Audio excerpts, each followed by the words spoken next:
folks, that's really what this election's all about.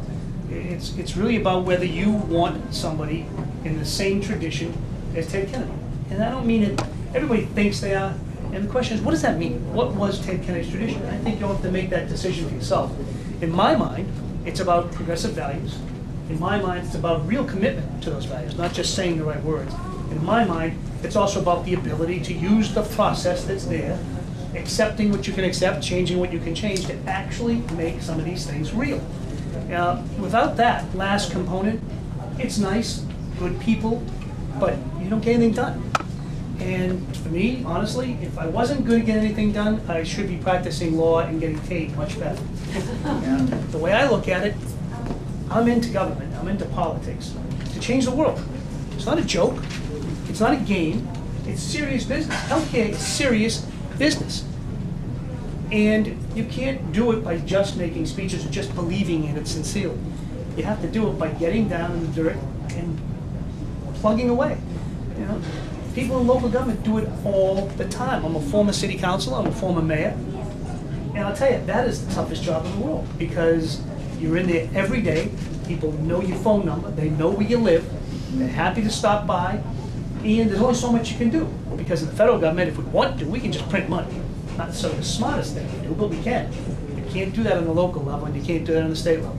You just play the game, the cards that are dealt. You don't get to deal the cards. And if you don't understand that, I'll give you an example. One of the few times I ever disagreed with Ted Kennedy was the No Child Left Behind.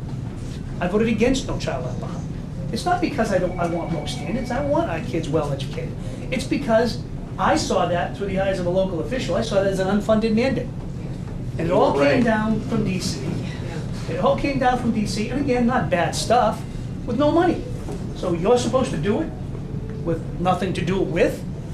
I can't forget that. I still drive around now thinking in terms of, gee, there's a stoplight out, I need to fix it. I know I'm not supposed to do that anymore, but that's my mindset. So that's, to me, is what, if I were looking for somebody to run for the Senate, those are the measures I'd look for. The philosophy is kind of broad-based, and the truth is, I am a liberal. I am a progressive. Now that term means, first of all, the liberal word has become like a bad word. But the question is, what does it mean? It means different things to different people. It doesn't mean that I want to come out and tax you.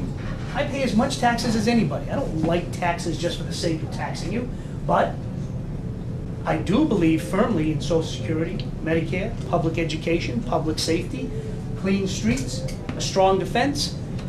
Those things don't happen for free. And I don't know where government should be getting the money if it's not through taxes. Now, a fair tax system is exactly what we should do, which I believe in a progressive tax system. I'm not trying to soak the rich. I know that's the popular way to say it. So the heck with the rich. That's not the point.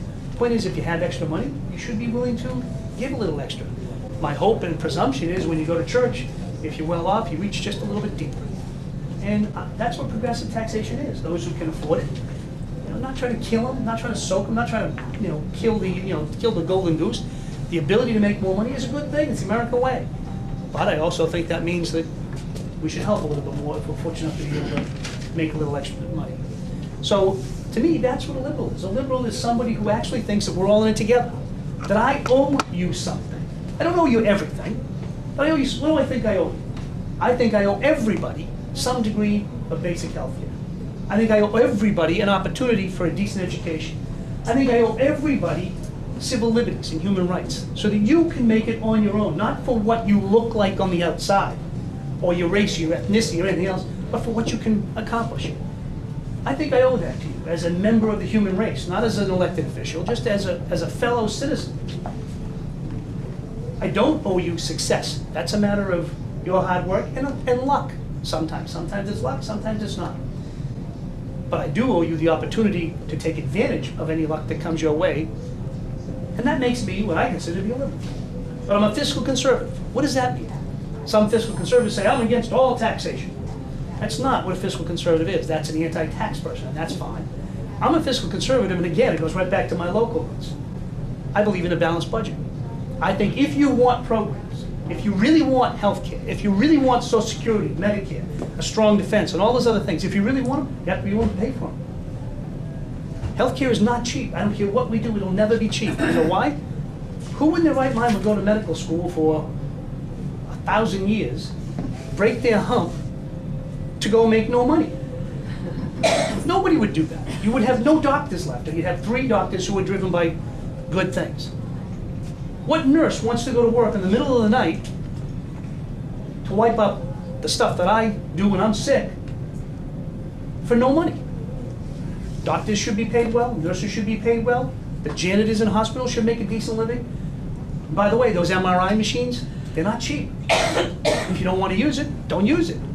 If you do want to use it, you want that $2 million machine or whatever it is. And you want somebody who runs it well and who can read the results well. So healthcare, I mean, it's a big lie to think healthcare is going to be cheap. It's not going to be. The question is, how expensive is it going to be, and what are you going to get for it, and how much access will you have to it? That's the debate. So that makes me a social liberal and a fiscal conservative.